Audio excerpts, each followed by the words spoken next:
বন্ধুরা আমার, আল্লাহর হাবিব সোনার মদিনা থেকে আমাদেরকে দেখতে পারেন কিনা? আসতে বললেন কেন? দেখা যায় রাসূল দেখতে পারেন। এই আকীদা কি আমাদের আছে? কার কার আছে একটু হাত উঁচু করে দেখান। নারে তাকবীর, নারে রিসালাত। বন্ধুরা আমার, বর্তমান এই বিজ্ঞানের যুগে, তথ্য প্রযুক্তির যুগে এই চতুর্দিক থেকে আমাদের মাইকা এই মাহফিল ভিডিও করা হচ্ছে, কি বলেন ঠিক কিনা? আপনি এই ভিডিওটা এখন এই মুহূর্তে যদি যারা আমেরিকাতে আছে, লন্ডন আছে, জাপান আছে, তারাও দেখতে পারে। বলেন তো পারে কিনা? আপনার প্রিয় মানুষটা যারা আমেরিকা আছে, লন্ডন আছে, জাপান আছে, সে কি করতেছে না করতেছে আপনি কিন্তু ইমুর মাধ্যমে এই মোবাইল ফোন দিয়ে আপনি সব তথ্য একটা সেকেন্ডে দেখতে পারেন। কি বলেন, কথা ঠিক না ঠিক? আজকে বিজ্ঞানের যুগে মুসলমানদের এই সমস্ত বিষয়গুলি, আল্লাহর হাবিবের বিষয়গুলি, আমার নবীর হাদিসগুলি, আল্লাহ নবীর সুন্নতগুলি বোঝাটা অনেক সহজ হয়ে গেছে। এই জন্য এখন আর চিন্তা করা লাগে না, গবেষণা করতে হয় না। এখন গবেষণা আস্তে করে বিজ্ঞান আমাদের সামনে স্পষ্ট করে দিয়েছে। যেটা বলেন না সুবহানাল্লাহ। এতদিন পর্যন্ত প্রমাণ দলিল পেশ করতে হতো, এখন দেখা যায় যে ইমো দিয়ে যেহেতু এত দূর থেকে আপনার প্রিয় মানুষটাকে দেখতে পারেন। আমার নবী হায়াতুন নবী, জিন্দা নবী, সুলতানে মদিনা, সোনার মদিনায় আরাম করছে, আমাদের সমস্ত অবস্থাগুলি তিনি দেখতেছে। তাইলে একটা মুহূর্তের মধ্যে আল্লাহ হাবিবের সামনে আমাদের চিত্রটা উপস্থিত হতে পারি কিনা? জোরে বলেন, পারি কিনা? এই ইতিকাদ যদি আমাদের থাকে, বন্ধুরা আমার, হতে পারে এই মাহফিলে বসে আমার নবীর সাথে আপনাদের দিদার হয়ে যেতে পারে। যদি বলেন না সুবহানাল্লাহ, আর একটু যদি বলেন না সুবহানাল্লাহ। বন্ধুরা, এই আকীদা নিয়ে, এই বিশ্বাসটি আমরা সকলে বলবো। আল্লাহ যেন আমাদের সকলকে কবুল করে, বলেন আমিন। এতদিন পর্যন্ত আমরা চিন্তা করেছি দোয়া আল্লাহর কাছে কবুল হয় কিনা। আজকে দেখেন যে বিজ্ঞান এত অগ্রসর হয়েছে, মানুষের যে দোয়াটা করে সেটা যে আল্লাহর কাছে কবুল হয় তার প্রমাণ পর্যন্ত তারা খুঁজে পেয়েছে। জোরে বলবেন না সুবহানাল্লাহ। আজকে মাহফিলে যারা চতুর্দিকে ঘুরতেছেন, কে কি আশা নিয়ে আসছেন এটা আল্লাহ জানে কিনা? সকলে জোরে বলতে হবে, জানে কিনা? কেউ আসছে ওয়াজ শুনতে, কেউ আসছে বক্তাকে দেখার জন্য, কেউ আসছে বক্তার সুরটা কেমন একটু কান দিয়ে শোনার জন্য, কেউ আসছে এখানে পকেট মারার জন্য, কেউ আসছে দোকানপাট কয়টা আসছে এটা গোনার জন্য, কেউ আসছে দেখি মাহফিলের প্যান্ডেলটা কেমন হলো, সুন্দর হলো কিনা, এই সব কিছু দেখার জন্য। এক একজনে এক এক নিয়ত করে আসছে। কি বলেন, কথা ঠিক হবে ঠিক? এখন আপনাদেরকে বলি, আপনার এই নিয়তের মধ্যে সবচেয়ে উত্তম নিয়ত হলো যে মানুষটা এখানে আসছে আল্লাহ এবং তার রাসূলকে পাওয়ার জন্য। কি বলেন, ঠিক কিনা? আমরা সকলে আল্লাহ এবং রাসূলকে পাইতে রাজি আছি, সকলে রাজি আছি। যারা এখন রাস্তাঘাটে ঘোরাফেরা করে তারা কি জন্য আসছে বলেন? একটু বলতে হবে কি জন্য আসছে? দোকানপাট দেখার জন্য। কি বলেন, ঠিক কিনা? এটাই প্রমাণ হচ্ছে। এখন আপনাদের কাছে এতটুকু বলতে চাই, যারা এদিক সেদিক ঘোরাফেরা করছেন, মাহফিলের প্যান্ডেলে আসেন, আল্লাহর কাছে যদি দোয়া কবুল হয় তার প্রমাণ আজকের বিজ্ঞান দিয়েছে এত চমৎকার করে, এত সুন্দর করে, যে মানুষ যেই দোয়াটা করে সেটা আল্লাহর কাছে পৌঁছে যায়। জোরে বলেন না সুবহানাল্লাহ। এখন বলবেন হুজুর কিভাবে পাইলেন? মানুষ যখন হাত ভাঙে তাই এক্সরে করে, বুকের হার্টের এক্সরে করে, ব্রেনে সিটি স্ক্যান করা হয়। কি বলেন, ঠিক কিনা? এক্সরে এর মাধ্যমে ইলেকট্রন এবং পজিট্রন দুইটা দিক থেকে তার রিপোর্টটা বের হয়ে আসে। আজকে আপনার হাতের মধ্যে রে আছে, দেখেন এই হাতের রেখা আছে, দেখছেন আপনারা? এই যে রেখাগুলি, এই রেখাগুলি দিয়ে যখন কোনো ব্যক্তি এই অবস্থায়, আল্লাহর আরশের পাশে আপনার হাতের প্রত্যেকটা মানুষের রেখাগুলো ওই জায়গায় সেট করা আছে। জোরে বলেন না সুবহানাল্লাহ। যখন কোনো বান্দা, কোনো মানুষ এই পৃথিবীর মধ্যে আল্লাহর কাছে দোয়া করার জন্য হাত উঁচু করে, করার সাথে সাথে এই রেগুলি যখন ইলেকট্রন এবং পজিট্রন দুইটা দিক যখন মিল হয়ে যায়, ওই রেখার সাথে যখন সংযুক্ত হয়ে যায়, মিল হয়, তখন বান্দার এটা হিট আসে সাথে সাথে তার ব্রেনের মধ্যে। ব্রেনের মধ্যে যখন আঘাতটা আসে তখন বান্দার চোখের পানি রাখতে পারে না, টপ টপ করে চোখের পানিগুলি পড়তে থাকে। জোরে বলেন না সুবহানাল্লাহ। যখন বান্দার চোখের পানি পড়ে তখন ওই মুহূর্তটার মধ্যে আল্লাহ রাব্বুল আলামিন ডাক দিয়ে বলেন, বান্দার চোখের পানি আমার কাছে এত প্রিয়, চাওয়ার আগে যা চাই চোখের পানি দিয়ে আমি তাই দিয়ে দিই। আর একটু জোরে বলবেন না সুবহানাল্লাহ? আর একটু জোরে বলেন সুবহানাল্লাহ। আমার আলোচনার শুরুতে আপনাদের খেদমতে বলতে চাই, আল্লাহ রাব্বুল আলামিন যেন আমাদের সকলকে কবুল করে বলেন আমিন। আর একটু জোরে বলেন আমিন। প্রাণ খুলে যে সমস্ত আবেগ উজাড় করে একটু মহাব্বতে দুরূদ শরীফ পড়েন, সাল্লাল্লাহু মুহাম্মাদ সাল্লাল্লাহু আলাইহি ওয়াসাল্লাম, সাল্লাল্লাহু আলা মুহাম্মাদ সাল্লাল্লাহু। मैं आशिक मौला हूँ मेरे इश्क निराला, मैं आशिक मौला हूँ मेरे इश्क निराला, जुमला जहाँ जिसके तजल्ली से उजाला, मैं सूरत यूसुफ का नहीं चाहने वाला, काइस की मानंद नहीं आशिक लैला, सल्लल्लाहु अला मुहम्मद सल्लल्लाहु अलैहि सल्लल्लाहु मुहम्मद सल्लल्लाहु।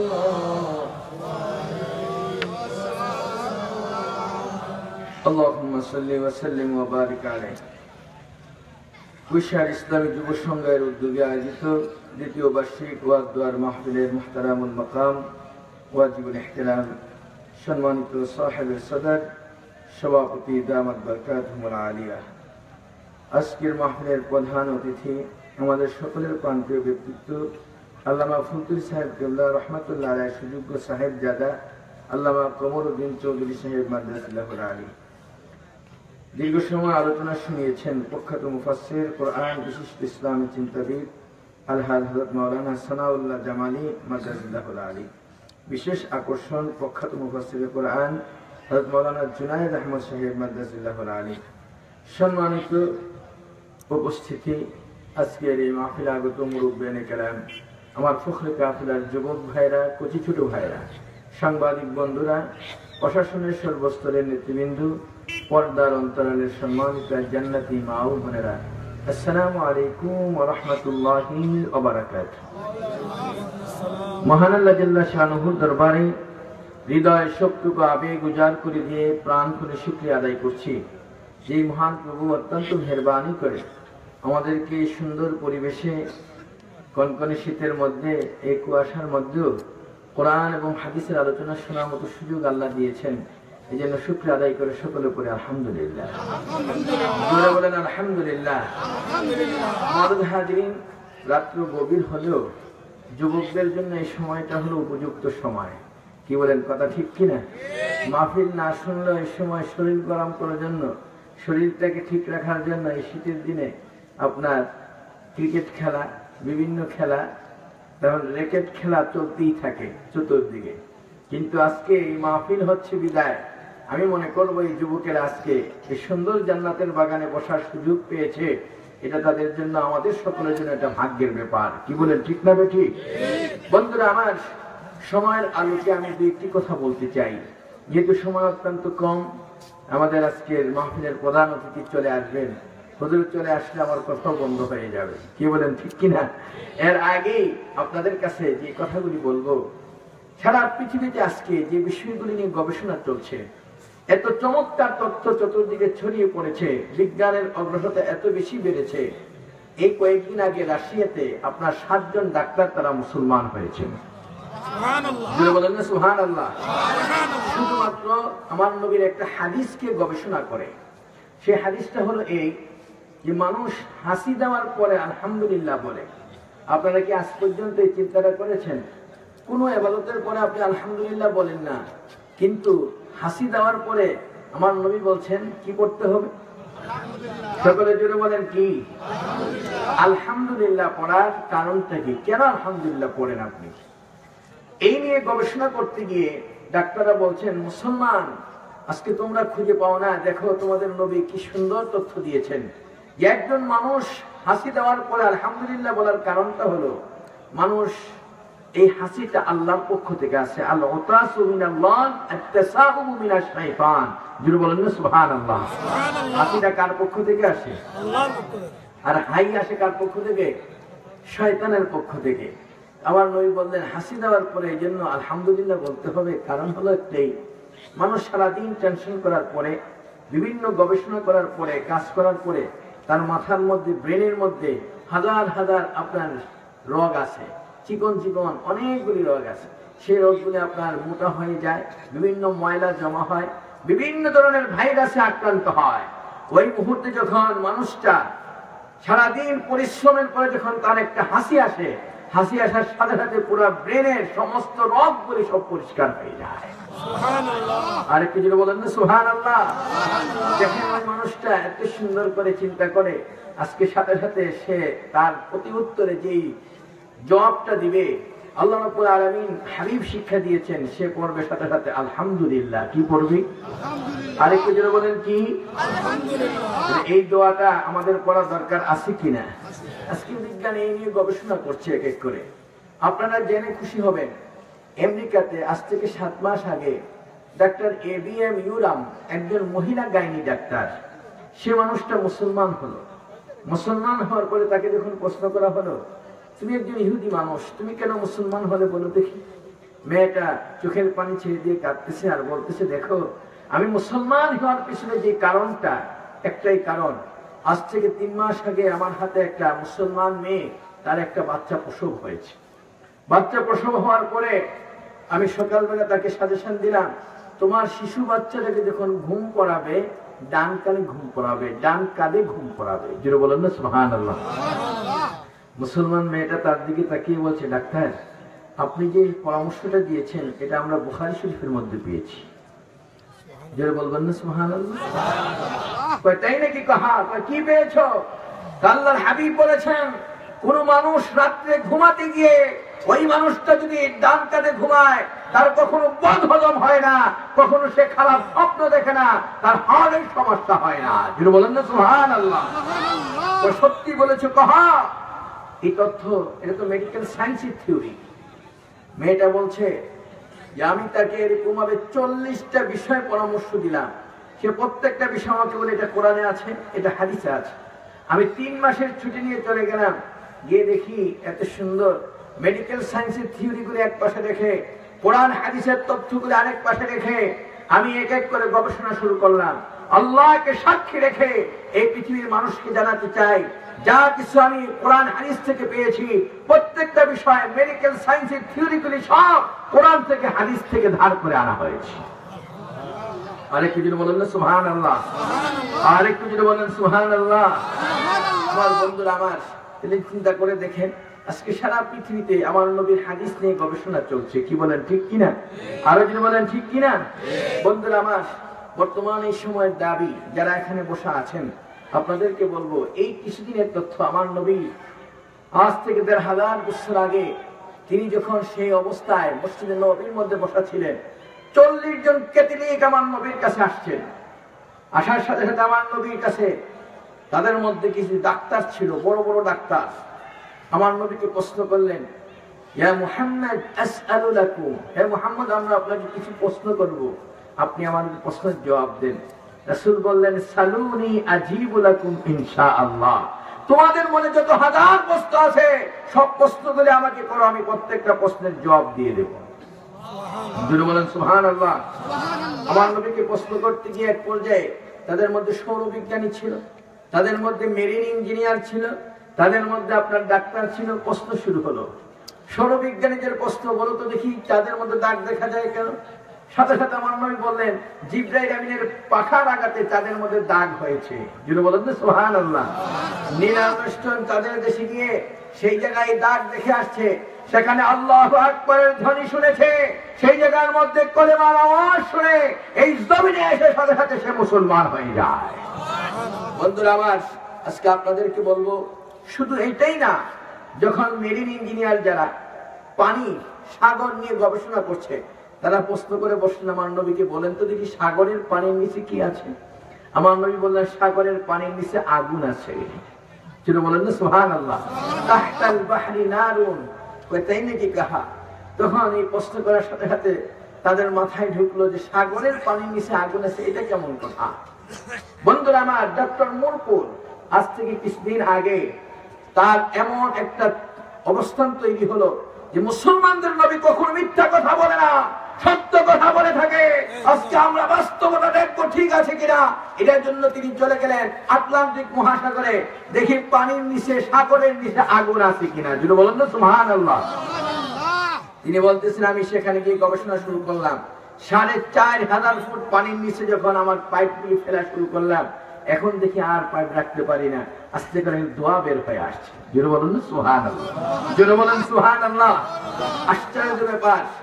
তখন সাথে সাথে তিনি মুসলমান হয়ে বললেন, আমি আর দেরি করবো না, এতদিন অপেক্ষায় ছিলাম একটু বাস্তবতা দেখার জন্য, আজকে যেহেতু আমি বাস্তবতা পেয়েছি, আর দেরি না করে সাথে সাথে কলেমা পড়ে মুসলমান হয়ে গেলেন। আর একটু জোরে বলেন না সুবহানাল্লাহ। ডাক্তার যারা আছে আমার নবীকে প্রশ্ন করে বসলেন, বলেন তো দেখি, ওই কি আমাদের দেশে নতুন কিছু রোগ হচ্ছে যে রোগের চিকিৎসা নাই? ওই কি রোগ? হঠাৎ করে মানুষ হার্ট স্ট্রোক করে মারা যায়, ব্রেন স্ট্রোক করে মারা যায়। আপনি একটু কষ্ট করে এই রোগের চিকিৎসা কি একটু দিতে পারেন?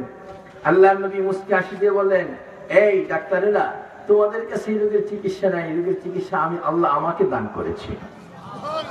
আরেকটু যদি বলেন না সুবহানাল্লাহ। তাই নাকি কাহা? তো বলেন তো দেখি হার্টের চিকিৎসা কি? আমার নবীর সঙ্গে সঙ্গে বললেন, এই পৃথিবীর মধ্যে হার্টের চিকিৎসা এত সুন্দর আল্লাহ দান করেছেন। বুখারী মুসলিম শরীফের হাদিস, 24 জন সাহাবী থেকে হাদিসটা বর্ণিত। জোরে বলেন না সুবহানাল্লাহ। ইন্নাত তালবিনাতা তুযিম্মু ফুআদাল মারিদ ওয়া তাযহাবু আন্নি বিবাদিল হাসান, রাওয়াহুল বুখারী। আল্লাহ রাব্বুল আলামিনের হাবিব বলে দিলেন, এই পৃথিবীর মধ্যে তালবিনা, যে মানুষের হার্টকে শক্তিশালী করে, ওয়া তাযহাবু আন্নি বিবাদিল হাসান, কোন দুশ্চিন্তাগ্রস্ত ব্যক্তি যে আত্মহত্যা করতে চায়, ওই মানুষটা যদি এক গ্লাস তালবিনা খায়, ওই তার ব্রেনটা পরিষ্কার হয়ে যায়। জোরে বলেন না সুবহানাল্লাহ। এই হার্টের চিকিৎসা আমার নবী দিয়ে দিলেন। বন্ধুরা আমার, ডক্টর আব্দুল বার রাশিয়ার একজন হার্ট ওপেন সার্জারির ডাক্তার। তিনি বলেন, দীর্ঘদিন পর্যন্ত আমি এই নিয়ে গবেষণা করতেছিলাম, হঠাৎ করে আমার সামনে বুখারী শরীফের একটা হাদিস পড়লো। আল্লাহর নবী বলেন, লিকুল্লি দাইন দাওয়াউন ইল্লা সাম, রাওয়াহুল বুখারী। পৃথিবীর মধ্যে এমন কোন রোগ নাই যে রোগের চিকিৎসা আল্লাহ দেন নাই। সমস্ত রোগের চিকিৎসা কে দিয়েছে? জোরে বলতে হবে, কে দিয়েছে? হার্টের রোগের চিকিৎসা আল্লাহ দিচ্ছেন কিনা? এখন আমরা বাইপাস করে থাকি, হার্ট ওপেন সার্জারি করে থাকি, রিং বসাই। যে আল্লাহ যদি সমস্ত রোগের চিকিৎসা দিয়েই থাকেন, তাহলে হার্টের চিকিৎসাও তো আল্লাহ দান করেছেন। কি বলেন, ঠিক না ঠিক? তখন তিনি এই চিন্তা করে অনেক গবেষণা শুরু হলো, তার মাথার মধ্যে ঢুকলো এটা, মানুষের হার্ট ওপেন সার্জারি কেন করি? যারা এখানে বসা আছেন, যাদের বাইপাস হয়েছে, যাদের অবস্থানে অনেকে দেখেছেন, নাভি থেকে বুক বরাবর হয়ে দুইটা রোগ মাথার দুই দিকে চলে গেছে। এই পাশের রোগটা যদি ব্লক হয়, এই হাত এই পা অবশ হয়ে যায়। এই পাশের রোগটা যদি ব্লক হয়, এই হাত এই পা অবশ হয়ে যায়। এই কথা কি বুঝতে পারছেন? একটা সাইড তার প্যারালাইজড হয়। তখন সাথে সাথে তিনি চিন্তা করলেন, এই রোগগুলিকে সবসময় চালু রাখার কোন ব্যবস্থা আছে কিনা দেখি। খুঁজতে গিয়ে কোথাও পান না। শেষ পর্যন্ত তিনি কোরআন নিয়ে গবেষণা করলেন। দেখেন, আল্লাহ রাব্বুল আলামিন কোরআনে সেই রোগগুলিকে চালু করার সুন্দর ব্যায়াম আল্লাহ দিয়েছে। জোরে বলেন না সুবহানাল্লাহ। কোরআনের মধ্যে একটা চমৎকার তথ্য তিনি পেয়ে গেলেন। তিনি বলেন, আমি দীর্ঘদিন পর্যন্ত অপেক্ষায় ছিলাম এর বাস্তবতা একটু খোঁজার জন্য। আজকে যখন খুঁজে পেয়ে গেলাম, কোরআনের মধ্যে মুসলমান তোমরা খুঁজে পাও না, সেখানে হার্টের চিকিৎসা হলো হার্টকে সুন্দর করে মজবুত করার, সুন্দর করে চালু রাখার একমাত্র পন্থা হলো আল্লাহু শব্দটা। যদি বলেন না সুবহানাল্লাহ, আর যদি বলেন সুবহানাল্লাহ, আল্লাহু শব্দটা। আজকে যারা এখানে বসা আছেন, আমি একটু বাস্তববাদী মানুষ, প্রথমেই আপনাদের কাছে বলে নিয়েছি যে একটু প্র্যাকটিক্যাল বাস্তবতার সাথে কথা বলতে চাই। দেখেন, আল্লাহু শব্দের আল যখন উচ্চারণ করেন, নাভি থেকে এই পর্যন্ত রক্তটা খুলতে থাকে। আমার যুবক ভাইরা, বৃদ্ধ বাবাজিরা, সকলে একটু হাত দিয়ে ধরেন তো, এখানে সকলে প্র্যাকটিক্যাল দেখেন। আল উচ্চারণ করে আমার, আল আল আল আল। লা শব্দটা উচ্চারণ করবেন যেমন হৃৎপিণ্ড এবং ফুসফুস, এই দুইটা যেমন আল্লাহ আল্লাহ আল্লাহ। হু শব্দটা উচ্চারণ করবেন এখান থেকেও না, এই জায়গা থেকে না, মাথা হয়ে বের হচ্ছে। আল্লাহু আল্লাহু আল্লাহু আল্লাহু আল্লাহু। কি বুঝতে পারছেন? একটু নীরব, রাত্র যখন গভীর হয়ে যাবে শেষ রাত্রে উঠবেন, ফজরের নামাজের পরে নীরব বসে এভাবে আপনি এই জায়গায় ধরে ধরে আল্লাহু আল্লাহু এই জিকিরটা করবেন, দেখবেন যে পুরা রোগগুলি আপনার খুলে যাচ্ছে। জোরে বলেন না সুবহানাল্লাহ। ডাক্তার বলছেন আমি একদিন ইহুদি মানুষ, এখন আমার কাছে যত রোগীরা আসে রোগীদেরকে কয়েকটা ওষুধ লিখে দিয়ে নিচে প্রেসক্রিপশনের মধ্যে লিখে দিই তুমি সকালবেলা ঘুম থেকে উঠে 1000 বার আল্লাহ শব্দটা উচ্চারণ করবে। সন্ধ্যা যখন ঘনিয়ে আসবে নীরব বসে বসে 1000 বার আল্লাহ শব্দটা উচ্চারণ করবে। সকাল সন্ধ্যার প্রেসক্রিপশনের মধ্যে লিখে দিলেন। আমার অধিকাংশ রোগী হলো হিন্দু মানুষ, অধিকাংশ হলো খ্রিস্টান, অধিকাংশ ইহুদি, কিছু হলো মুসলমান। তা আমি একজন ইহুদি ডাক্তার হিসেবে আমার কাছে সেই রোগীরাই আসে।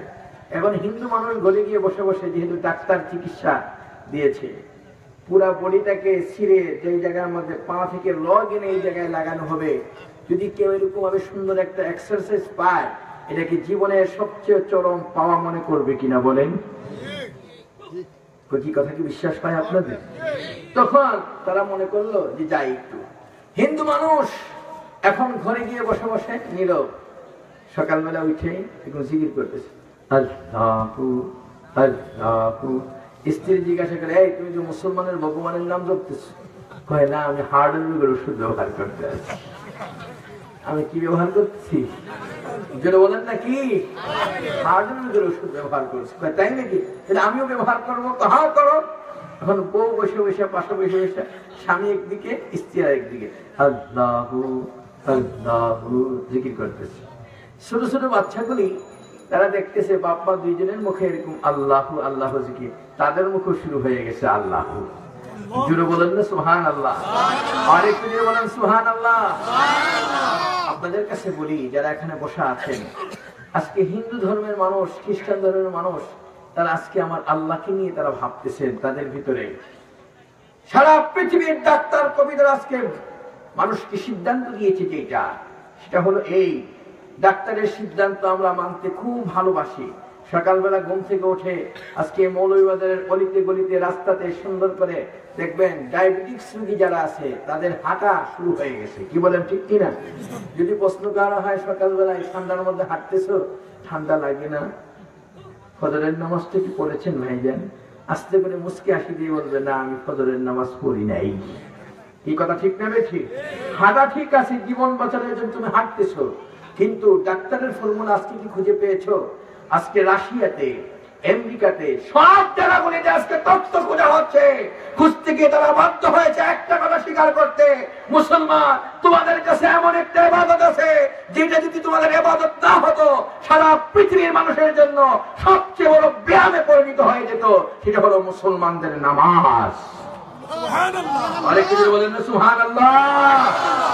বন্ধুরা আমার, الصلاة هي رأس العبادات لابد من صالح العادات।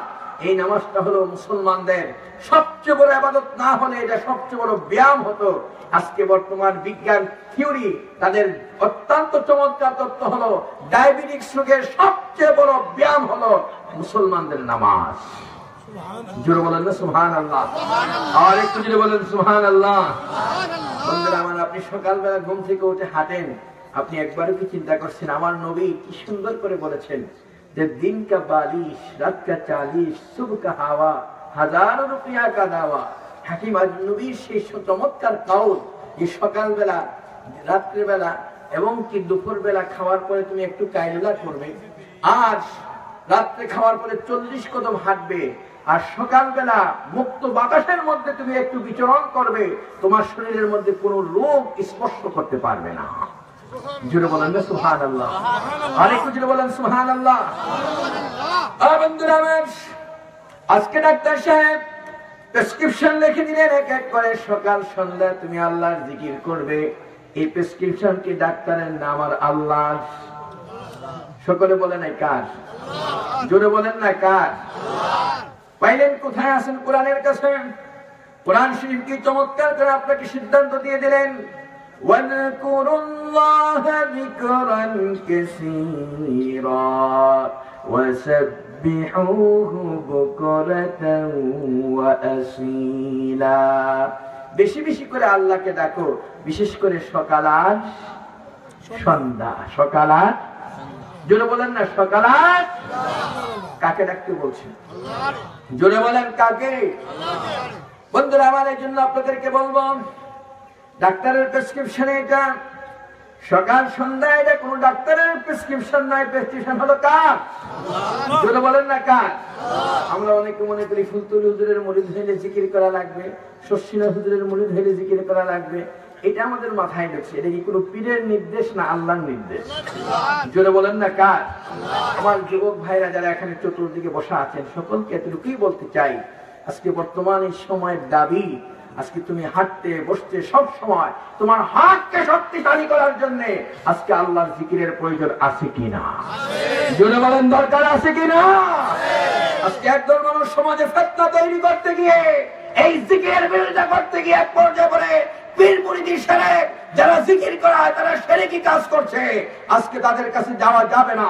আজকে তাদের ফতোয়া হলো এই, তারা বলতে চায় কোন ব্যক্তি তার মায়ের সামনে যে কোন ছেলে সন্তান মাকে যদি মা মা বলে ডাকতে থাকে, মা যেমন রাগ করে গুসা করে, তদ্রুপ ভাবে কেউ যদি আল্লাহ আল্লাহ জিকির করে, আল্লাহ নাকি রাগ করে।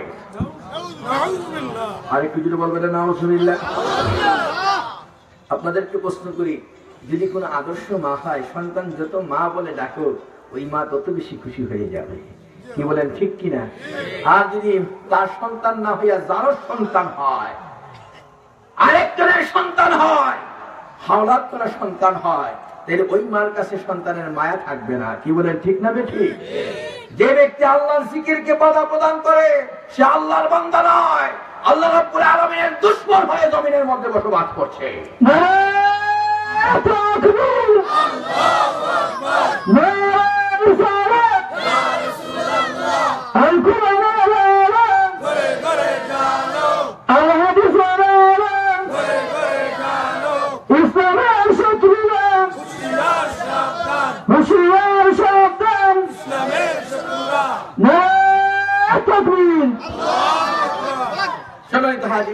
এই জন্য আপনাদের খেদমতে বলতে চাই, আজকে বর্তমানে এই ফিতনা থেকে আমাদের বাঁচা দরকার আছে কিনা?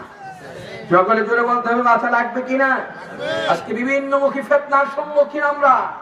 একদল মানুষ এসে মুস্কি হাসি যে আপনার সামনে বলবে, দেখা যায় এই সমাজের মধ্যে কাজ করতো, আপনাদের পাশে থাকতো, কেউ রিক্সা চালাতো, কেউ দেখা গেছে যে আপনার এই জমিনের মধ্যে কাজ করতো, ভ্যান গাড়ি চালাতো, কয়েকদিন সৌদি আরব থেকে আসছে, আইসে আপনাদের মসজিদের মধ্যে পাশে আইসা দাঁড়াইয়া সুন্দর করে পাগুলি বড় করে দাঁড়ায়। কি বলেন, আছে কিনা এরকম?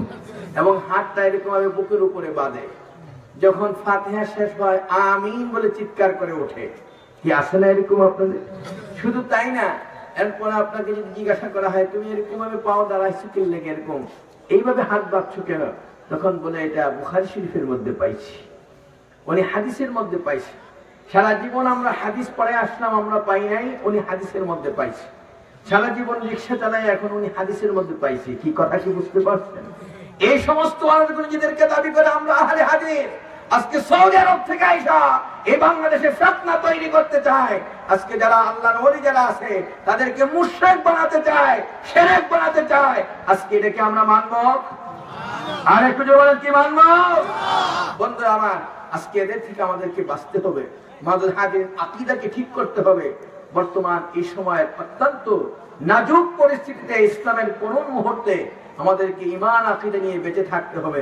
আমি যে কথাটুকু বলতেছিলাম, ডাক্তার সুন্দর করে বলতেছেন, আমি যখন প্রত্যেকদিন এই শব্দটা উচ্চারণ করি আর কলম দিয়ে লিখি, এত মজা এত স্বাদ এর মধ্যে পেয়েছি, আমি চিন্তায় পড়ে গেলাম এত মজা কেন, কারণটা ও বন্ধুরা আমার। ডাক্তারের এত সুন্দর চমৎকার তথ্য, তিনি বলছেন আমি এর পিছনে মজা পাওয়ার পিছনে কি কারণটা আমি বুঝতে পারলাম না। শেষ পর্যন্ত আমি খোঁজা শুরু করলাম, পৃথিবীর মধ্যে যারা টাকা পয়সাওয়ালা কোটিপতি মানুষ, সম্পদশালী মানুষ, যদি বলতো তুমি প্রশ্ন করো তুমি কতটুকু শান্তিতে আছো, আমার এই ক্ষুদ্র জীবনে আজ পর্যন্ত পাই নাই। টাকা পয়সা দিয়ে কোন মানুষ শান্তিতে আছে আজ পর্যন্ত কেউ বলতে পারে নাই।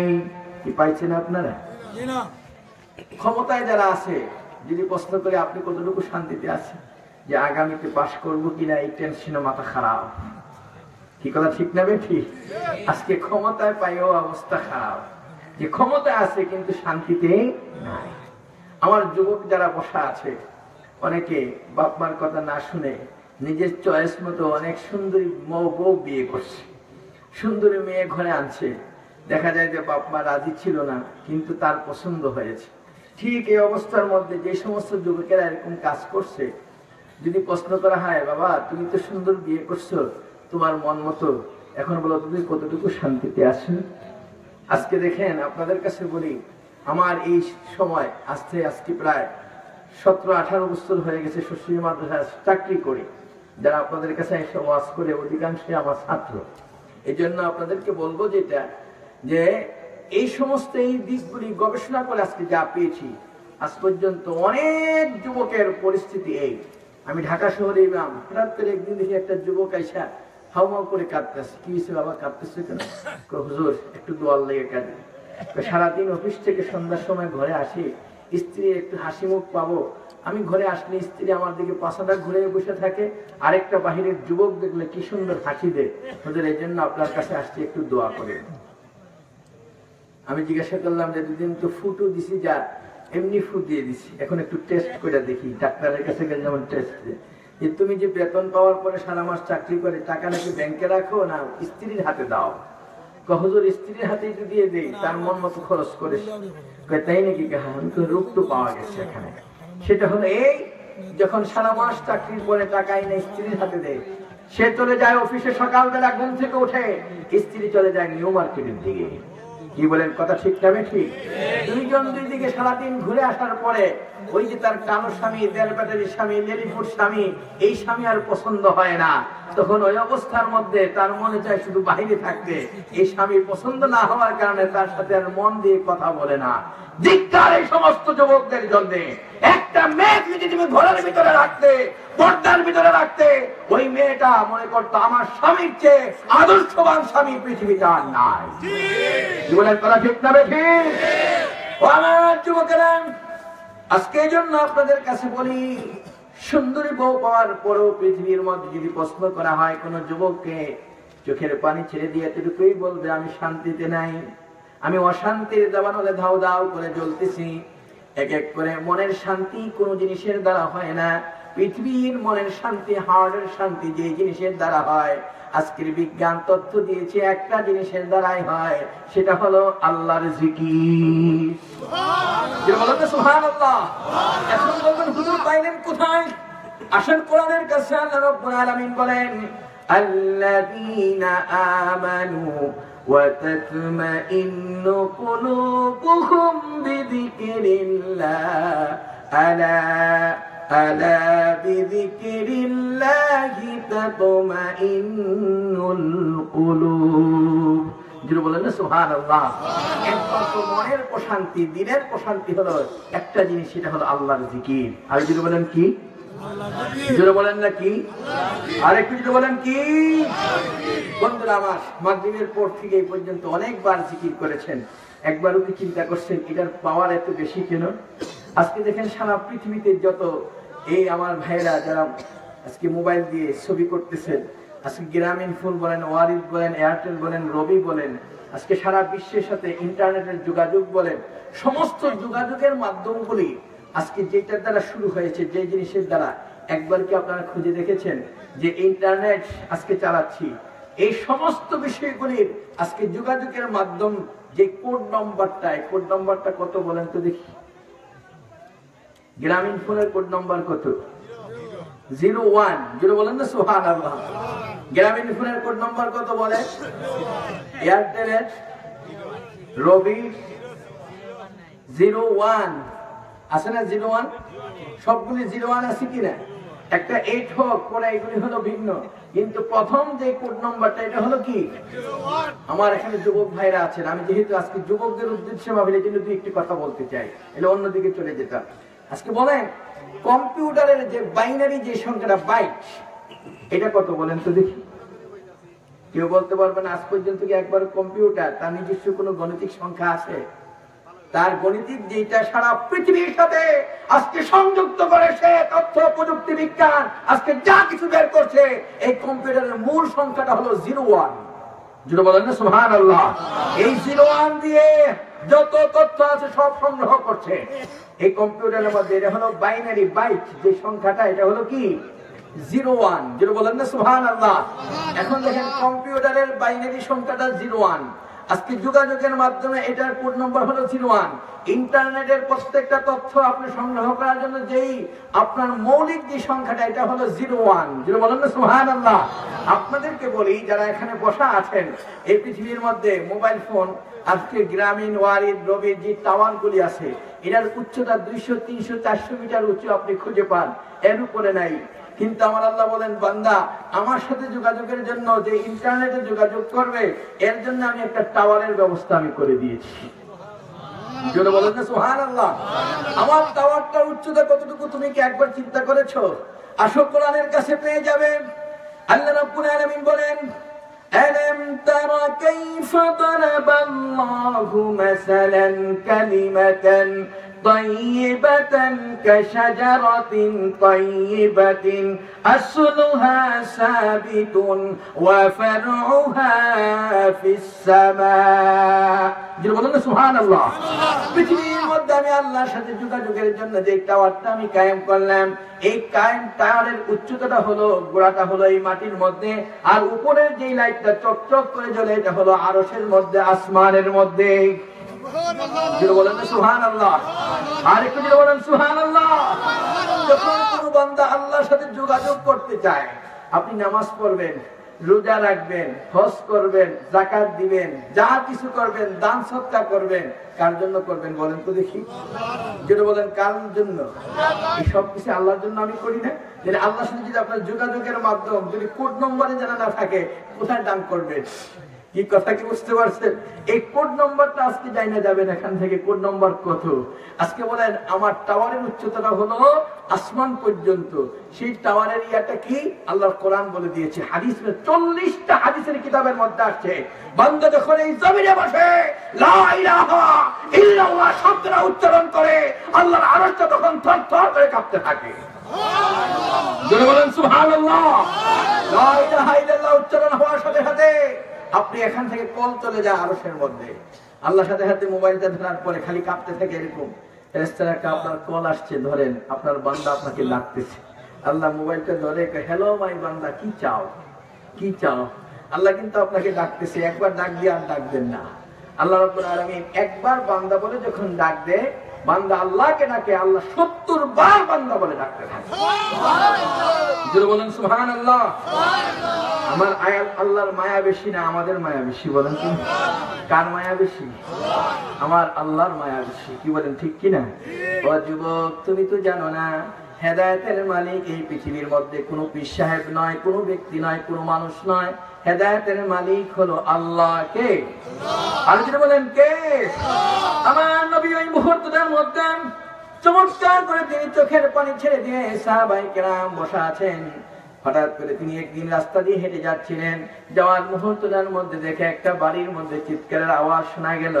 আল্লাহর নবী ওই বাড়ির পাশে দিয়ে যাওয়ার মুহূর্তে বাড়ির পাশে গিয়ে দেখতে পেলেন একটা মহিলা দুইটা হাত দিয়ে বুকের মধ্যে হাত এরকম আঘাত করতেছে, আঘাতের পরে আঘাত।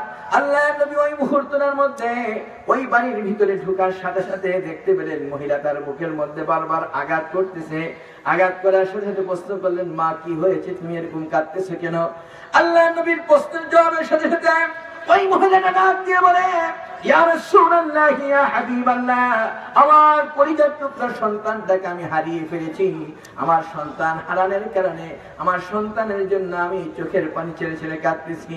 নবী সান্ত্বনা দিয়ে তাকে একটু দোয়া করে দিলেন। ও বন্ধু, দোয়া কত বরকতময় জিনিস। রাসূল দোয়া করলেন, একটু অপেক্ষা করো, কিন্তু মা তার মনে মানে না। আল্লাহর নবী চলে গেলেন। একটু পরে মহিলা তার সন্তানকে পেয়ে গেল। পাওয়ার সাথে সাথে আল্লাহর নবী আবার যখন এই রাস্তা দিয়ে পুনরায় যখন যাচ্ছিলেন, মহিলা তার বাচ্চাটাকে কোলে নিয়ে বসা আছে, খুশিতে বাগবাগ। আমার নবী প্রশ্ন করলেন, মা তোমার ছেলেকে পেয়েছো? হ্যাঁ পেয়েছি। খুশি হয়েছো? হ্যাঁ খুশি হয়েছি। কেমন খুশি হয়েছো? আমার জীবনের চেয়ে আমি বেশি খুশি হয়েছি। আল্লাহ নবী ডাক দিয়ে বললেন, ও আমার সাহাবীরা, এই মহিলাটা তার হারানো সন্তানকে পাওয়ার পরে যতটুকু খুশি হলো, আমার আল্লাহ রাব্বুল আলামিন এই পৃথিবীর মধ্যে তার হারানো বান্দা, যে বান্দাটা আল্লাহকে চিনে না, আল্লাহকে নামাজ পড়ে না, দূরে সরে আছে, ওই বান্দা যখন কোনো মাহফিলে কোনো জায়গায় বসে আল্লাহকে ডাকার মতো একটা পরিবেশ তৈরি হয়ে যায়, ওই বান্দা আসার সাথে সাথে আল্লাহ রাব্বুল আলামিন একবার আল্লাহ বলে ডাক দিলে তার চেয়ে 1000 গুণে বেশি আমার আল্লাহ খুশি হয়ে যায়। আর যে বলেন সুবহানাল্লাহ, বন্ধুরা আমার, সেই আল্লাহ আছে কিনা বলেন? জোরে বলতে হবে, আছে কিনা? আজকে আমি যে কথাটুকু বলতেছিলাম, আজকে তুমি মোবাইল ফোনের কোড নাম্বার, আজকে কম্পিউটারের কোড নাম্বার, গ্রামীণের কোড নাম্বার, যোগাযোগের মাধ্যমটা আজকে জিডি বাইট যে সংখ্যাটা কম্পিউটারে, এটা হলো 01। যদি বলেন না সুবহানাল্লাহ। আজ পর্যন্ত গবেষণা করছেন, এত মানুষ কম্পিউটার চালান, কিন্তু আজ পর্যন্ত এটা কিন্তু আপনাদের মাথায় ঢুকে নাই। কেন 01 দিয়ে শুরু হলো? অন্য 21 দিয়ে শুরু হতে পারতো, 31 দিয়ে শুরু হতে পারতো। কি বলেন, ঠিক না ঠিক? আজকে 01 দিয়ে শুরু হওয়ার পিছনে একটাই কারণ, আজকে দেখো এই পৃথিবীর মধ্যে যোগাযোগের একটাই মাধ্যম, সব কিছুর ক্ষেত্রে আল্লাহ তথ্য দিয়েছে, সেটা হলো লা ইলাহা ইল্লাল্লাহ। এই লা ইলাহা হলো কিছুই নাই, লা ইলাহা ছেলে নাই, মেয়ে নাই, স্ত্রী নাই, পরিজন নাই, আপনজন নাই, আত্মীয় স্বজন নাই, এটা হলো 0, ইল্লাল্লাহ হলো 1। যদি বলেন না সুবহানাল্লাহ, একমাত্র আছে কে? আর যদি বলেন না কে? এখন চিন্তা করে দেখেন, এই যে 01, আজকে এই সবগুলি এর মধ্যে আছে কিনা? জোরে বলেন না, কি আছে কিনা? আমার ভাইরা, বুঝতে পারছেন আপনারা? এই কলেমাটার পাওয়া, লা ইলাহা ইল্লাল্লাহ, যখন কোনো বান্দা, কোনো যুবকের মনের মধ্যে চলে আসে, ওই যুবকটার পাওয়ার কত বেশি হয়। আল্লাহ নবী বসে আছেন, ওই মুহূর্তটার মধ্যে হযরতে, এই পৃথিবীর মধ্যে আল্লাহ নবীর সাহাবী হযরতে কাতাদা আল আনসারী রাদিয়াল্লাহু তাআলা আমার নবীর কাছে গিয়ে হাজির হলেন। দুই চোখ দিয়ে জর্জর করে পানিগুলি পড়তেছে আর কাঁদতেছে। আমার নবী তার দিকে তাকিয়ে বললেন, কাতাদা, কি হয়েছে তোমার? চোখে পানি কেন কাঁদতেছে, একটু বলো দেখি। হযরতে কাতাদা আল আনসারী রাদিয়াল্লাহু তাআলা চোখের পানি ছেড়ে দিয়ে আল্লাহর নবীর কদম জড়িয়ে ধরে চিৎকার করে বলতেছে, ইয়া রাসূলুল্লাহ, ইয়া হাবিবাল্লাহ, হুজুর, আমি কাঁদতেছি এই জন্য আমার কলিজার টুকরা সন্তান, যে সন্তানকে আমি জন্ম দিয়েছি, আরবের সবচেয়ে বড় ডাকাত, আরবের সবচেয়ে বড় সন্ত্রাস, আরবের সবচেয়ে বড় খারাপ মানুষ, আমি রাস্তায় বের হলে সমাজে মুখ দেখাতে পারি না, মানুষের কাছে আমি সমাজে হেয় হয়ে হাঁটতে হয়, মাথা নিচু করে হাঁটতে হয়। হুজুর, একটু দয়া করে আমার ছেলেটার জন্য একটু দোয়া করে দেন, আল্লাহ রাব্বুল আলামিন যেন আমার ছেলেটাকে হেদায়েত দিয়ে দেয়। সুবহানাল্লাহ, বলেন না সুবহানাল্লাহ। আমরা যখন এই পৃথিবীর মধ্যে সন্তান যখন বিপদগ্রস্ত, মুসিবতগ্রস্ত হয়, এই পৃথিবীর মধ্যে যখন দৌড়ে হুজুরের কাছে একটু দোয়ার জন্য যাই কিনা? কি বলেন, যাই কিনা? সাহাবায়ে কেরাম আমার নবীর কাছে চলে যেতেন, সাহাবায়ে কেরাম আমার রাসূলের কাছে আসতেন আল্লাহ নবীর কাছে দোয়ার জন্য। যদি বলেন না সুবহানাল্লাহ। এই জন্য আপনাদেরকে বলবো, আমার পিছন থেকে শুরু করে এখানে যারা বসা আছেন, আমার বৃদ্ধ বাবাজিদেরকে আমি একটু প্রশ্ন করি, আপনাদের জন্য, বাবা যারা হয়েছেন তাদের জন্য সবচেয়ে কঠিন বিপদ কোনটা বলেন তো দেখি? টাকা হারানোটা বিপদ, বাড়িঘর হারানোটা বিপদ, না কোন সন্তান যদি বাপ মার অবাধ্য হয়, খারাপ হয়, এর চেয়ে বড় বিপদ পৃথিবীতে আর আছে? আসতে বলেন কেন, এর চেয়ে বিপদ আছে? কি বিশ্বাস হয় আপনাদের কথা? বাস্তবমুখী কথা নিয়ে বাড়িতে যাবেন। একজন বাবার জন্য, মায়ের জন্য সবচেয়ে বড় বিপদ হলো যে সন্তানটা খারাপ হয়, সন্তান যদি চোর হয়, সন্তান যদি ডাকাত হয়, সন্তান যদি সন্ত্রাসী হয়, মৎখুর হয়, আজকে ওই সন্তানের কারণে বাপ মা এই সমাজের মধ্যে সবচেয়ে নিকৃষ্ট হয়ে যায়। কি বলেন, কথা ঠিক না ঠিক? কত সুন্দর সায়েন্টিফিক যুক্তি। আমার নবী বসা আছেন, হঠাৎ করে আল্লাহর নবীর সামনে ছোট একটা শিশু বাচ্চাকে আনা হলো। রাসূল তার দিকে তাকিয়ে ওই মুহূর্তে বললেন, আল ওয়ালাদু মাবখালাতুন মাজবালাতুন, এই সন্তানের কারণে বাপ মা কাপুরুষ হয়ে যায়, এই সন্তানের কারণে বাপ মা ভীরু হয়ে যায়। সাহাবায়ে কেরাম অবাক হয়ে গেলেন, হুজুর, এই শিশু বাচ্চাটা মাসুম বাচ্চা, আপনি তার দিকে তাকিয়ে এমন একটা কথা বললেন, এই সন্তানের কারণে বাপ মা কাপুরুষ হয়, এই সন্তানের কারণে বাপ মা ভীরু হয়, কৃপণ হয়। সাহাবীদের মনে প্রশ্ন হয়ে গেল, হুজুর কারণটা বুঝতে পারলাম না। আল্লাহ নবী বলেছেন, বুঝো নাই, এই সন্তানটা যদি ভালো হয় বাপ মার সম্মানের অভাব থাকে না, সম্মান আকাশ চুম্বি হয়ে যায়। ছেলে যদি আলেম হয়, বাপ মা বুক ফুলিয়ে সমাজে হাতে বড় অফিসার হয়, বুক ফুলিয়ে কথা বলে, কি বলেন কথা ঠিক না ঠিক? রাস্তায় হাটে ইঞ্জিনিয়ারের বাপ, অফিসারের বাপ, আলেমের বাপ, বড় চেয়ারটা তাকে দেওয়া হয়, সম্মানের আসন সমাসীন করা হয়। শুধু দুনিয়ায় সম্মান হয় না, পরকাল যে ছেলেটা তার হাফেজ হলো, কোরআন শরীফ পড়েছে, হাজার হাজার কোটি কোটি মানুষের মধ্যে মাথার মধ্যে নূরের টুপি পরানো হবে, ওই অবস্থায় মানুষ বলবে তুমি কি নবী না পয়গাম্বর, কি তুমি একটু বলো তো দেখি, এত সম্মান তোমার? সে বলবে আমি নবীও না পয়গাম্বরও না, আমি দুনিয়ার মধ্যে আমার ছেলেটাকে হাফেজ বানাইছিলাম। আরেকটু যদি বলেন না সুবহানাল্লাহ, আরেকটু যদি বলেন না সুবহানাল্লাহ। ওই বাবার দুনিয়ায় যেমন সম্মান, পরকালে সম্মান আছে কিনা যদি বলতে হবে, আছে কিনা? আর যদি ছেলেটা চোর হয়, ডাকাত হয়, সন্ত্রাসী হয়, মদখুর হয়, বদমাশ হয়, তখন রাস্তায় হাটে বাবা এই চেয়ারে বসে সব সময় বড় গলায় কথা বলতো, সমাজের নেতৃত্ব দিত, সমাজের সমস্ত মানুষ তার পিছনে ঘুরতো, সমাজের বড় নেতা ছিল, তার কথায় উঠতো আর বসতো। আজকে ওই নেতাটা রাস্তা দিয়ে হেঁটে যায়, ছোট বাচ্চারা দেখে চোরের বাপ যাইতে আসে, কথা ঠিক না ঠিক? সুদখোরের বাপ যাইতেছে, মদখোরের বাপ যাচ্ছে, সাথে সাথে মাথাটা নিচু হয়ে যায় আর বলতে থাকে, মাটিটা আল্লাহ তুমি ফাঁকা করে দাও, আমি কবরে চলে যাই। কি বলেন ঠিক না ঠিক? ও যুবক, যে যুবক আজকে বাপ মানে তুমি কলঙ্কিত করছো, বাপ মাকে আজকে তুমি তার মাথা নিচু করেছো, তোমার উপর আল্লাহর গজব পড়বে, তুমি এখনো ভাবতে পারো নাই। তোমার কারণে যদি বাপ মা এই পৃথিবীর মধ্যে হেয় প্রতিপন্ন হতে হয়। আজকে তুমি সুন্দর করে দলিল করে লিখে রাখো, বাপ মাকে দিয়ে হাত দিয়ে একটা আঘাত করে থাকো, 70টা আঘাত খাওয়ার অপেক্ষায় থাকো। বাপ মাকে এই মুখ দিয়ে যদি গালি দিয়ে থাকো, 70টা গালি খাওয়ার অপেক্ষায় থাকো। বাপ মাকে এই পাও দিয়ে একটা লাঠি দিয়ে থাকো, 70টা লাঠি খাওয়ার অপেক্ষায় থাকো। এর আগ পর্যন্ত তোমার মৃত্যু হবে না। জোরে বলেন না নাউজুবিল্লাহ, জোরে বলেন নাউজুবিল্লাহ। আমার যুবক ভাইরা, বাপ মাকে কলঙ্ক করা যাবে না। সকলের মুখে আসে নাই কি যাবে? আর একটু বলেন যাবে। আমার ভাইদেরকে এই জন্য বললাম, ও আমার যুবকেরা আজকে এখানে বসে আছো, একটু চিন্তা করে দেখো, আল্লাহর নবীর কাছে যখন দোয়া চাইলেন, দোয়া চাওয়ার সাথে সাথে হযরতে কাতাদা আল আনসারী তার ছেলের জন্য দোয়া চাইলেন, আমার ছেলেটা আরবের সবচেয়ে বড় ডাকাত, সবচেয়ে বড় সন্ত্রাস, হুজুর একটু দোয়া করে দেন, আল্লাহ রাব্বুল আলামিন যেন আমার কলিজার টুকরা সন্তানটাকে হেদায়েত দিয়ে দেয়। সুবহানাল্লাহ। আমার নবীর দোয়া সাথে সাথে আল্লাহর দরবারে কবুল হয়ে যায়। নবী যখন দোয়া করলেন, বাবা বাড়িতে চলে গেলেন। চলে যাওয়ার সাথে সাথে ওই অবস্থায় ওই ছেলেটার দিকে বারবার তাকায়, ছেলের কোনো পরিবর্তন হলো কিনা, দেখে কোনো পরিবর্তন নাই, কিন্তু ছেলের মনের মধ্যে বারবার আঘাত লাগতেছে, কেমন যেন পরিবর্তন হয়ে যাচ্ছে। রাত্র যখন গভীর হলো, আস্তে করে দরজাটা খুলে আমার নবীর দরবারে এসে হাজির। আল্লাহ নবীর দরজা নক করলেন, কে গো তুমি? কয় আমি কাদাদার ছেলে আসছি। কয় তাই নাকি? কাহা।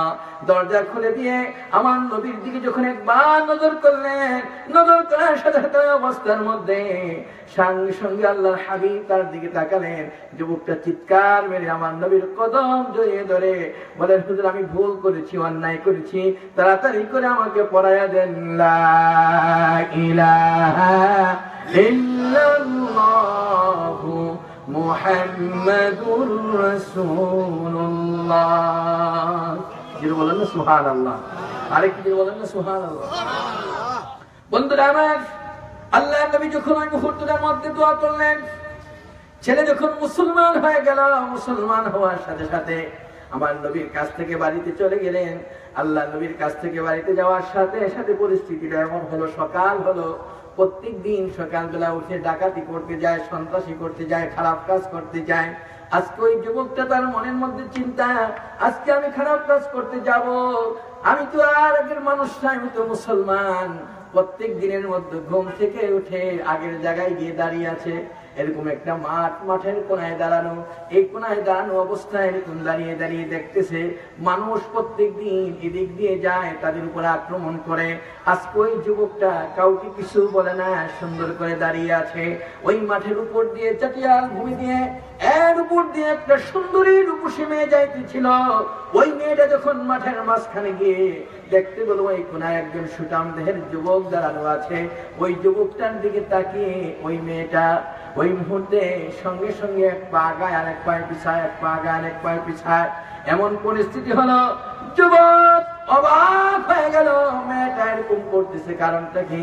হঠাৎ করে কাঁপতে কাঁপতে জমিনের মধ্যে মেয়েটা পড়ে যায়। দৌড়ে যুবকটা চলে আসলো তার পাশে, মাথার পাশে দাঁড়িয়ে মা মা বলে ডাকতেছে। যখন ডাক দেওয়া শুরু হলো, একটু বলে চোখ খুলে তাকিয়ে দেখে যে যুবকের ভয়ে আমি এই জায়গায় বেহোশ হলাম, ওই যুবকটাই আমার মাথার পাশে দাঁড়িয়ে আছে। সাথে সাথে মেয়ে কানে শুনেছে, এত সুন্দর করে আমাকে ডাক দিল কে? মা বলে ডাক দিল কে? সঙ্গে সঙ্গে মেয়েটা বলতেছে, কে গো যুবক, তুমি এত সুন্দর করে আমাকে ডাক দিলা? আমি তো মনে করেছি তুমি আমার চরিত্রের উপর আঘাত দিবে, আমি তো মনে করেছি আমার সতীত্বকে নষ্ট করে ফেলবে, আমার জীবনকে শেষ করে দিবে। আজকে এত সুন্দর করে আমাকে ডাকতেছো, তোমার পরিচয় কি? তোমার বাড়ি কোথায়? কে যুবক তুমি? তোমাকে একটু চিনতে চাই। যুবক যখন এই কথা শুনলো, মেয়েটার মুখ থেকে শোনার সাথে সাথে ওই যুবকটা চিৎকার মেরে কান্না শুরু করে দে। হাউমাউ করে কান্না ভেজা অবস্থায় দুই চোখ দিয়ে পানি পড়তেছে আর কাঁদতেছে। আর ডাক দিয়ে বলে, মা তুমি যা বলেছো মিথ্যা বলো নাই, সত্যই বলেছো। গত দিনও যদি তুমি এই রাস্তা দিয়ে হেঁটে যেতে, আমি যুবকের হাত থেকে তুমি রেহাই পেতে না। আজকে তোমাকে বলি আমি আর আগের যুবক নাই, তুমি জানো না আজকে রাত্রে গিয়ে বিশ্বনবীর হাতে হাত দিয়ে আমি মুসলমান হয়েছি। আমি মুসলমান যুবক, আজ থেকে মানুষের চরিত্র রক্ষা করার দায়িত্ব আমার হাতে চলে আসছে।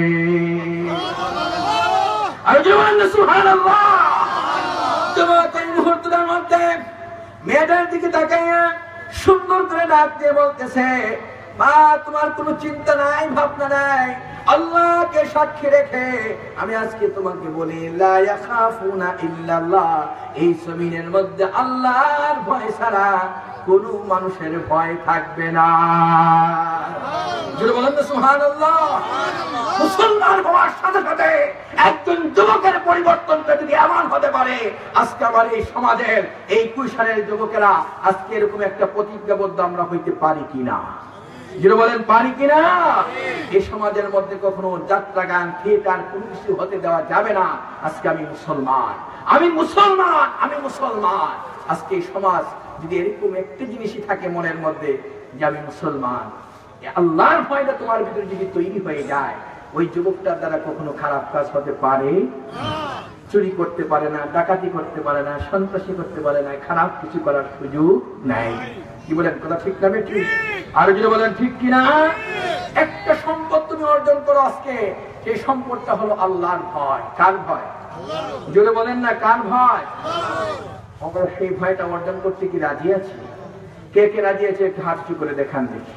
নারায়ে তাকবীর, নারায়ে রিসালাত, নারায়ে রিসালাত। বন্ধুরা আমার, আল্লাহ যেন আমাদের সকলকে কবুল করে, বলেন আমিন। আরেকটু যেন বলেন আমিন। আজকে আপনাদের মধ্যে যে কথাটুকু বলতে চাই, আমার যুবকেরা এখানে বসা আছেন, আজকে কথা বলতে গেলে অনেক অনেক কথা। আজকে যুবকদের সেই কথাগুলি বারবার মনে পড়ছে। তুমি একজন যুবক, আজকে সেই সিদ্ধান্তটাই তোমাকে নিতে হবে, তোমাকে এরকম তৈরি হতে হবে। আজকে সারা পৃথিবী তোমার দিকে তাকিয়ে আছে। কি বলেন কথা ঠিক না ঠিক? শোনো, আজকে দেখো কোরআন থেকে কিচ্ছা বলে যাই, হযরত ইউসুফ আলাইহিস সালাতু ওয়াস সালাম এই পৃথিবীর মধ্যে একজন সবচেয়ে সুন্দর নবী ছিলেন। কি বলেন ঠিক কিনা? ইউসুফ আলাইহিস সালাতু ওয়াস সালামের 25 বছর যখন বয়স হলো, তখন ওই মুহূর্তে তিনি আস্তে করে তার মনিব জুলাইখা বলতেছে, আমাদের ইউসুফ তো বড় হলো, কি করা যায়? তো আলাদা বাড়ি তৈরি করে দাও। তাফসীরের কিতাবে লেখে সুন্দর করে একটা বিল্ডিং তৈরি করে দিলেন। বিল্ডিং তৈরি করে দিয়ে 7 তলা বিশিষ্ট বিল্ডিংটা তৈরি হলো।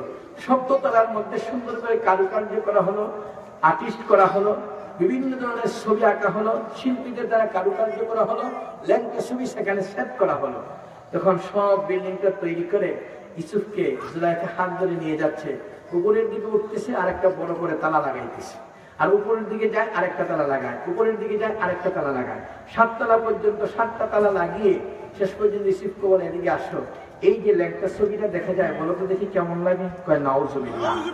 এই ছবিটা কেমন লাগে? কয় আস্তাগফিরুল্লাহ। কয় এই ছবিটা কেমন লাগে? কয় ইন্না লিল্লাহ। আজকে যারা এখানে বসে আছেন, বাংলার যুবক ছেলেদেরকে যদি ওই সময় প্রস্তাব দেওয়া হতো, আপনারা কি আলহামদুলিল্লাহ বলতেন? আজকে বললেন যে আলহামদুলিল্লাহ বলবেন? ঈমান যদি তোমার ভিতরে থাকে, ঈমানের নূর থাকে, কোন মুসলমান যুবক এই সমস্ত ল্যাংটা ছবি দেখে কখনো বরদাস্ত করতে পারে না। কি বলেন? কথা ঠিক না ঠিক? সাথে সাথে তোমার ইন্টারনেটের ছবি সামনে আসবে, খারাপ ছবিগুলো সামনে আসবে। আজকে শিক্ষা গ্রহণ করো, আজকে কোরআনের তাফসীর থেকে, যে আমি কখনো আমার এই চোখগুলোকে খারাপ দিকে আমি নেব না। এই চিন্তা যদি আজকে মাথার মধ্যে আসে, ইউসুফ চোখের পানি ছেড়ে দিয়ে আপনি এরকম ল্যাংটা ছবিগুলো আমাকে দেখাচ্ছেন, শয়তান তো বরদাস্ত করতে পারে না, আপনি কি দেখাচ্ছেন? জুলাইখা আস্তে করে সামনে কতগুলি মূর্তি রাখা ছিল, মূর্তিগুলির উপরে খুব সুন্দর একটা চাদর দিয়ে ঢেকে দিলেন। ইউসুফ বলতেছে চাদর দিয়ে এগুলি ঢাকতেছেন কারণটা কি? ইউসুফ তুমি কি কিছুই বুঝো না? আমরা দুইজনের গল্প করব, যা কিছু করবো, এরা তো আমাদের খোদা, আমাদের দিকে তাকিয়ে থাকবে, খোদার সামনে এরকম খারাপ কাজ করা যায় না। ইউসুফ ডাক দিয়ে বলে, আপনার খোদাকে চাদর দিয়ে ঢাকলে সে আর দেখতে পারে না, আমার খোদাকে এরকম 70 পল্লা চাদর দিয়ে ঢাকলেও আমার খোদা দেখতে পারে। কথা ঠিক না ঠিক? আল্লাহ রাব্বুল আলামিন কোরআনে বলেন, ইয়ালামু খাইনাতাল আয়ুনি ওয়া মা তুখফিস সুদূর। তোমার অন্তরটা কি লুকোচুরি খেলছে, কি চায়, তোমার মন কি কল্পনা জল্পনা করছে, আমার আল্লাহ রাব্বুল আলামিন সবগুলি জানে। কে জানে? রাতের গভীরে দেখে কে? পানির নিচে থাকলে দেখে কে? অন্ধকারে দেখে কে? পৃথিবীর কেউ কোনো সহযোগিতা যখন নাই, আমার আল্লাহ তখন আছে কিনা বলেন?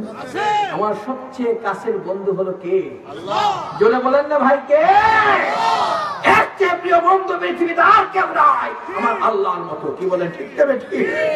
রাত্রে মা ঘুমিয়ে আছে, বাবা ঘুমিয়ে আছে, ছেলেগুলি ছোট বাচ্চাটা পাউডারে খেলতেছে, পাশে একটা বিষাক্ত সাপ যাইতেছে, সাপটা তার পা নাড়া রেখে খাপ করে আঘাত করতে যায়, বারবার তার উপর আক্রমণ করবে। আমার আল্লাহ ডাক দিয়ে বলেন, জিবরাইল, মা ঘুমায়, বাবা ঘুমায়, আমি তো ঘুমাই নাই, আমি আল্লাহ তো ঘুমাই নাই, আমি আল্লাহ তো ঘুমাই নাই। সাপটা বারবার যখন কামড় দিতে যায়, জিবরাইল এসে তার মুখের মধ্যে বাধা দেয়, 3 বার বাধা খেয়ে সাপটা চলে যায়। আমার আল্লাহ বলেন, এই বিপদের মুহূর্তে আমি তোমার পাশে থাকি। বলেন না সুবহানাল্লাহ। আমার আল্লাহ আছে কিনা? জোরে বলেন, আছে কিনা? ইউসুফ কাঁদতেছে। ওই মুহূর্তটার মধ্যে জুলাইখা ডাক দিয়ে বলে, মানাম তৃষ্ণা তু আবে জিন্দেগানি, মানাম মুর্দা তু আবে জাবেদানি, বাবা বান্দা কিসু মাওলা নবী নাম, রওয়াব বান্দা মসনদে মাওলা নবী নাম, তন্দুরুস্তি আর নবাশর, শের শক্কর জওহরাত, দিলে বরগর খুশনবাশদ, বিস্তরে গু খারে হাত। ওই মুহূর্তটার মধ্যে ডাক দিয়ে বলেন, ইসু আমি হইলাম পিপাসিতা, তুমি হইলে ঠান্ডা পানি। আরে ইউসুফ, এই মুহূর্তে তুমি যা কিছু বলতেছো এরকম কথা বলো না। ইউসুফ নবী চিৎকার করে কাঁদতেছে, আল্লাহ গো, আমার মা নাই, আমার বাবা নাই, আমি একটা যুবক, এই মুহূর্তে যদি আমার চরিত্রের উপরে আঘাত চলে আসে, জীবনে কোনোদিন বলতে পারবো না আমার চরিত্রটা ভালো, আমার চরিত্রটা ভালো। ওই মুহূর্তে চিৎকার করে আল্লাহর দিকে আশ্রয় চাইলেন। আমার আল্লাহ ডাক দিয়ে বলেন, মানতাম সুদাম তো মানসুদি, মানতাম সুদাম তো জাসুদি, তাকাসনা গোয়াদ কাবাদ আজিমান দিগানাম তু দিগারি, কাইসে হুসন দুজা লজ্জতে দীদার জুদা, বুসাই হুসন দুজা ইশক কি বাজার দুজা। যে বলেন সুবহানাল্লাহ। আমার আল্লাহ আরশ থেকে ডাক দিয়ে বলে, ইউসুফ, চিন্তার কোনো কারণ নাই, আমার তোমার পিছনে আমি আছি, যাও সামনের দিকে অগ্রসর হও। জাহাদু ফিনা লানহাদিয়ান্নাহুম সুবুলানা, তুমি ভালো কাজের দিকে অগ্রসর হও, গন্তব্যস্থান জান্নাত পর্যন্ত পৌঁছানোর দায়িত্বটা আমি আল্লাহ। আরেকটু জোরে বলেন না সুবহানাল্লাহ। যখন সামনের দিকে অগ্রসর হলেন, আস্তে করে এক একটা তালা টান দেন, খুলে যায়, ঠাস ঠাস করে খুলে যায়। ষষ্ঠ তলার তালা খুলে যায়, পঞ্চম তলার তালা খুলে যায়, চতুর্থ তালা খুলে যায়, তৃতীয় তালা খুলে যায়, দ্বিতীয় তালা খুলে যায়, প্রথম তালা খুলে যায়। ও বন্ধু, ইউসুফ নবীর ঘটনা বলা উদ্দেশ্য নয়, আজকে যুবকদের উদ্দেশ্যে মাহফিল। এই জন্য কথাটুকু বললাম যে এত চমৎকার করে সামনের দিকে যখন অগ্রসর হলো, তালাটা ঠাস ঠাস করে খুলে দিল। যে আল্লাহ, সে আল্লাহ এখনো আছে কিনা? জোরে বলেন আছে কিনা? আমার ভাইদেরকে বলবো, আজকে তোমার মাথার মধ্যে খারাপ চিন্তা আসবে। যুবক, তুমি আজকে তোমার চরিত্রের উপরে তুমি আঘাত দিয়ে জীবনটাকে শেষ করে দিবে। Money is lost, nothing is lost, health is lost, something is lost, but character is lost, everything is lost. টাকা যদি হারাও, মনে করবে কিছুই হারাও নাই। দেহটা হারাইলে মনে করবে কিছু না কিছু হারিয়েছো। আর চরিত্র হারা যদি হয়ে থাকো, মনে করবে এখন আর কসম খেয়ে বলছি, তুমি সর্বস্ব হারা হয়েছো। কি বলেন, কথা ঠিক না বেঠি? আর যে বলেন ঠিক কিনা? আজকে ইউসুফ নবী এত সুন্দর করে তার চরিত্রকে কঠিন মুহূর্তে আল্লাহ হেফাজত করলেন। আল্লাহ রাব্বুল আলামিন ডাক দিয়ে বলেন, ইউসুফ রে, পৃথিবীর কাউকে ভয় করো নাই, কোনো মানুষকে ভয় করো নাই, আমি আল্লাহকে ভয় করেছো। আল্লাহ কুরআন তাকে সুন্দর করে ফতোয়া দিয়ে দিলেন, ওয়ালিমান খাফা মাকামা রাব্বিহি জান্নাতান। ইউসুফ, দুনিয়ার মধ্যে আমি আল্লাহকে ভয় করার কারণে তোমার জন্য আমি দুইটা জান্নাতের ব্যবস্থা করে দিলাম। কয়টা জান্নাত? জোরে বলেন না, কয়টা? ইউসুফ নবী দুনিয়াতে দুইটা জান্নাত ইউসুফ নবী যদি পাইতে পারে, আমরা কি পাইতে পারি না? আস্তে বলেন কেন, পারি কিনা? আরে যে বলেন পারি কিনা? বন্ধুরা আমার, আজকে এই জন্য আপনাদেরকে বলবো, যেহেতু সময় অনেক কম, আজকে সাথে সাথে হুজুর চলে আসতেছেন, আমার মনে পড়ে গেল মিশরের হাসানাতুল কারিয়া নামক একটা গ্রামের চমৎকার ঘটনা। একটা সুন্দরী রূপসী মেয়ে, ওই মেয়েটার জন্য কয়েকটা যুবক এত পাগল। হঠাৎ করে মেয়েটা একদিন ঘর থেকে বের হলো, পিছন দিক থেকে ছেলেগুলি দাওয়া করেছে। সামনের দিকে গিয়ে মেয়েটা এখন চিন্তায় পড়ে গেল, আমার চরিত্র আমি কিভাবে রক্ষা করব। হাউ হাউ করে কাঁদতেছে। পাশে একটা 10 তলা বিল্ডিং ছিল, পাশে গিয়ে দাঁড়িয়ে গেল। ছেলেগুলিও সেখানে দাঁড়ানো। মেয়েটা আস্তে করে 1 তলায় উঠে যায়। ছেলেগুলি যখন 1 তলায়, মেয়েটা তখন 2 তলায়। ছেলেগুলি যখন 2 তলায়, মেয়েটা তখন 3 তলায়। ছেলেগুলি যখন 3 তলায়, মেয়েটা তখন 4 তলায়। ছেলেগুলি যখন 4 তলায়, মেয়েটা তখন 5 তলায়। ছেলেগুলি যখন 5 তলায়, মেয়েটা তখন 6 তলায়। ছেলেগুলি যখন 6 তলায়, মেয়েটা তখন 7 তলায়। ছেলেগুলি যখন 7 তলায়, মেয়েটা তখন 8 তলায়। ছেলেগুলি যখন 8 তলায়, মেয়েটা তখন 9 তলায়। ছেলেগুলি যখন 9 তলায়, মেয়েটা তখন 10 তলায়। ছেলেগুলি যখন 10 তলায়, মেয়েটা তখন 10 তলার ছাদের উপরে। ছেলেগুলিও ছাদের উপরে। মেয়েটা এখন ওই অবস্থায় চোখ দিয়ে পানি পড়ছে আর কাঁদতেছে, আল্লাহ তুমি ইউসুফ নবীকে রক্ষা করলা, ইব্রাহিম নবীকে রক্ষা করলা, আমার জীবন থাকতে আমার চরিত্রের উপর আঘাত আসতে আমি দেব না, দেব না, দেব না। আমার জীবনটা আমি শেষ করে দেব, তারপরও চরিত্র নষ্ট হতে দেব না। আল্লাহর উপরে তাওয়াক্কুল করে ওই মুহূর্তে 10 তলার ছাদের উপর থেকে মেয়েটা আল্লাহু আকবার বলে লাফ দিয়ে জমিনের মধ্যে পড়ে যায়। আর বন্ধু, যুবক ছেলে তাকিয়ে দেখে মেয়েটা 10 তলার উপর থেকে লাফ দিয়ে পড়ে গেল। একটা আরেকটাকে জড়িয়ে ধরে কাঁদতেছে, আরে বেঁচে থাকলে আমরা কেউ না কেউ পেয়ে যেতাম। আজকে 10 তলার উপর থেকে লাফ দিয়ে মেয়েটা পড়ে জীবনটা শেষ করে দিল। আজকে তাকিয়ে দেখে 10 তলার উপর থেকে লাফ দিয়ে পড়ে পৃথিবীর কোনো মানুষ বাঁচার কখনো আশা করা করতে পারে না। ওই মেয়েটা সুন্দর করে ওই জায়গার মধ্যে নিচে দাঁড়িয়ে আছে। বলেন না সুবহানাল্লাহ, আর বলেন না সুবহানাল্লাহ। যুবক ছেলেগুলি দৌড়ায় চলে যায়। ওই জায়গায় গিয়ে তার পাশে দাঁড়িয়ে যে ছেলেগুলি তাদের খারাপ চিন্তা ছিল মেয়েটার প্রতি এখন সুন্দর করে মা বলে ডাক দিচ্ছে। মা, 10 তলার ছাদের উপর থেকে লাফ দিয়ে কোন মানুষ পরে বাঁচতে পারে? এই প্রথম দেখলাম। তুমি কি আমি বাঁচতে পারলে? এত সুন্দর করে দাঁড়িয়ে আছো। সঙ্গে সঙ্গে মেয়েটা চোখের পানি ছেড়ে দিয়ে কাঁদে আর ডাক দিয়ে বলছে, যুবকেরা রে, আমি তো মনে করেছিলাম তোমরা আমার চরিত্রের উপর আঘাত দিবে। আমি আল্লাহকে ভয় করে ওই মুহূর্তে 10 তলার উপর দিয়ে যখন লাফ দিয়ে পড়ে গেলাম, আমি দেখি 2 জন সুন্দর চেহারার মানুষ আমার 2টা হাত ধরে আস্তে করে জমিনের মধ্যে রেখে দিয়ে চলে যায়। বলেন না সুবহানাল্লাহ। যারা এখানে বসে আছো ওদেরকে বলতে চাই, ইসলামের শিক্ষা হলো আমার যুবকদের শিক্ষা। আর মা বোনদের শিক্ষা হলো এই মেয়েটার শিক্ষা। আল্লাহর কোরআন বলে দিলেন, জাহাদু ফিনা লানাহদিয়ান্নাহুম সুবুলানা। বান্দার কাজ হলো চেষ্টা করা, আমার আল্লাহ রাব্বুল আলামিনের কাজ হলো তার গন্তব্যস্থান জান্নাত পর্যন্ত পৌঁছায়া দেওয়া। আরেকটু যদি বলেন না সুবহানাল্লাহ, আরেকটু যদি বলেন সুবহানাল্লাহ। আজকে যারা এখানে বসা আছি, আপনাদের খেদমতে এতটুকু অনুরোধ করতে চাই, জীবনে যত সময় চলে গেছে শেষ। আমি ছোট বুঝি না, বড় বুঝি না, যুবক বুঝি না, বৃদ্ধ বুঝি না, যতদিন এই পৃথিবীতে বেঁচে থাকবো, মৃত্যুর আগ পর্যন্ত আল্লাহর পক্ষ থেকে যে সুন্দর চরিত্রটা আমাদেরকে দেওয়া হয়েছে, এই চরিত্রের উপর কোনো ধরনের আঘাত আসবে না, আসবে না, আসবে না। আজকের মাহফিলে বসে কি আমরা এই ওয়াদাটা করতে পারি? কে কে একটু হাত উঁচু করে দেখান দেখি।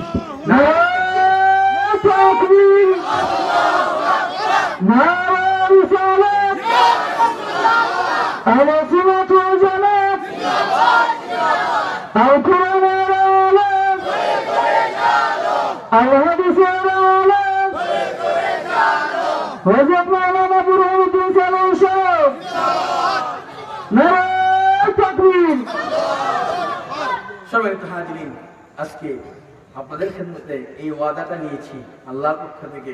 চরিত্রকে ঠিক রাখার ওয়াদা যারা করে, আল্লাহর কোরআনের ফতোয়া, এই সমস্ত যুবকগুলি জান্নাতি যুবক। আরেকটু যদি বলেন না সুবহানাল্লাহ, আরেকটু যদি বলেন সুবহানাল্লাহ। আমার নবীর জীবনের শেষ মুহূর্তে, আজকে রবিউল আউয়াল মাস শেষ অবস্থায় চলে গেছে, শেষ পর্যায়ে আমরা ঠিক যেহেতু মনে পড়ে গেছে এই জন্য বলি। হযরত আনাস ইবনে মালিক রাদিয়াল্লাহু তাআলা আনহু তিনি বলেন, আমি সকালবেলা ঘুম থেকে উঠে রাসূলের দরজার পাশে গিয়ে দাঁড়ালাম। দরজাটা খুলে গিয়ে দেখি আল্লাহর নবী তার মুখটা একটু লড়তেছে। আমি আর চোখের পানি রাখতে পারি নাই। একটু পরে আয়েশা সিদ্দিকা বলেন, রাসূলের মাথা মুবারক আমার লানের উপরে। আমি রাসূলের চেহারার দিকে বারবার তাকাচ্ছি, চোখ দিয়ে জলজল করে পানি পড়ছে। বারবার আল্লাহর হাবিব আমাকে হাত দিয়ে ইশারা করলেন। ইশারা করার পরে আমি মুখটা কানের কাছে নিয়ে হুজুরকে জিজ্ঞাসা করলাম, হুজুর কি যেন বলতে চাচ্ছে। তিনবার বলতে চাইলেন, তিনবার আবার বন্ধ করলেন। শেষবার আমাকে ডেকে বললেন, আয়েশা, আমি হয়তো আর বেশি সময় তোমাদের মাঝে থাকবো না, আমি চলে যাব, আমি চলে যাব, আমি চলে যাব। তবে একটা কথা তোমাদেরকে বলে দিয়ে যায়, আমার উম্মত যদি একটা আমল সুন্দর করে করতে পারে, আমি নবী এদেরকে নিয়ে জান্নাতে চলে যাব। আরেকটু যদি বলেন না সুবহানাল্লাহ। আয়েশা সিদ্দিকা অবাক হয়ে গেলেন, হুজুর কোন কঠিন আমলের কথা বলেন কিনা, কোন বিপদের কথা বলেন কিনা। শেষ মুহূর্তে আয়েশা সিদ্দিকা রাদিয়াল্লাহু তাআলা আনহা ওই মুহূর্তে রাসূলের কাছ থেকে জানতে চাইলেন, হুজুর কোন আমল একটু বলেন।